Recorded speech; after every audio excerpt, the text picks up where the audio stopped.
Hey gang, it's me. Of course. We're just out here deep in the forest of our backyard. And we're going to do something that we don't normally do, a product review.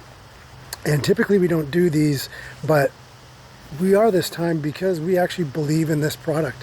So the fine folks over at Sunblesa sent us H11 Headlamp or head torch, depending on what side of the pond you're on, and we're on this side, so it's a headlamp. And it is actually a great little product.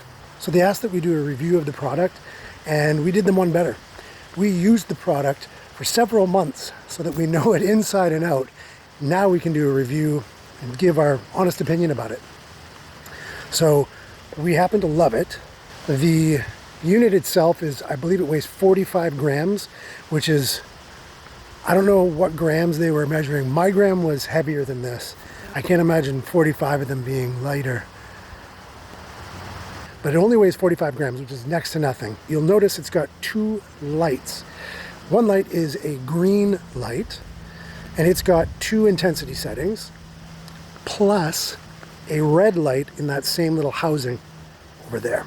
Then there's a white light side, which is this side, and that's got three settings: low, medium, and high. And high is 365 lumens. 365 lumens, which is one for every day of the year.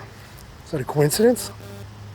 Probably. I have no idea what that means in terms of brightness, because I'm not a scientist or a light scientist, but that is really bright. It is bright enough to light up an entire campsite just from your chair sitting beside your tent. So both settings, the red light setting and the white light, have strobes. The red light strobe has two different settings within it. The slow setting, which I believe if you watch the cadence of the flashes, is actually Morse code SOS. I don't know that to be true, but I believe it might be. And then it's got a fast strobe setting. The white light also has a strobe setting, and it's just really, really fast. And be careful, because it is bright and you can just have an impromptu disco party in your campsite if you don't be careful.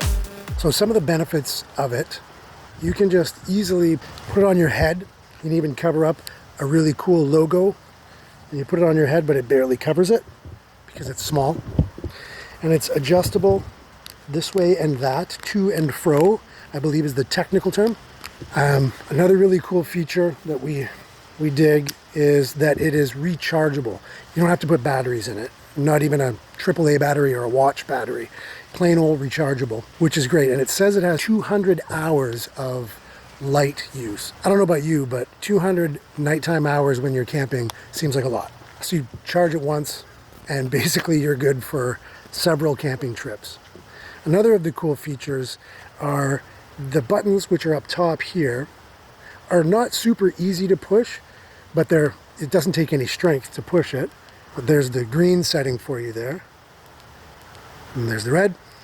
But they're not easy enough to push so that when it's in your bag and kind of rolling around, that it'll accidentally turn on and waste some of those 200 hours of battery life for you. So that's a really neat feature. Another of the neat features is, I believe they say it's waterproof. Now, I wouldn't go swimming with the darn thing, but I would absolutely say you can, and we have, use it in the rain at will. Go ahead. Additionally, the coolest maybe feature that you never really think about, and I've not seen this before in a headlamp, but these green buttons are actually glow in the dark. Like, of course they are. This is the first time I've had a headlamp with that feature.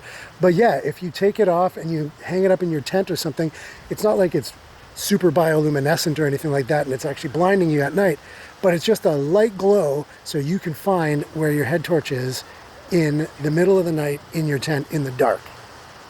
That's super cool. So all the math aside, 200 hours of light, 365 lumens of light power, 45 grams, all of these things sort of add up to nothing. The question is does it work in the backcountry, and is it super useful? The answer, yes. And I believe, last I checked, one of these goes for about 40 bucks Canadian on Amazon. I'm not sure where you buy your stuff online, but I think a lot of people do on Amazon. I think they're doing okay, that business.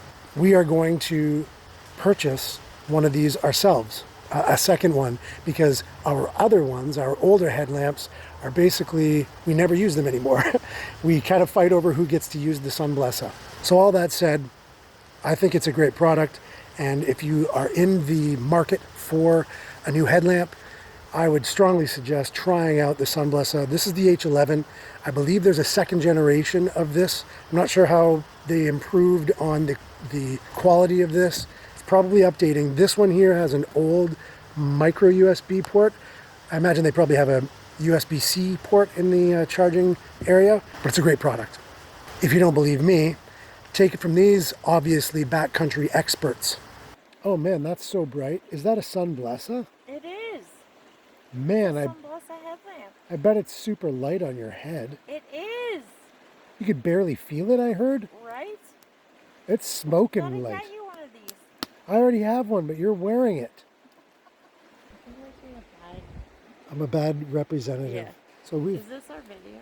No, we're probably not going to publish Roxanne. this. You don't have to put on a red light.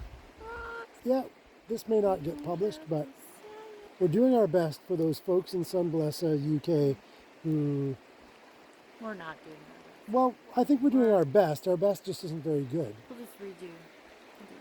We can try it tomorrow at home. I don't know. I like the red light thing. That's kind of sexy. I don't know.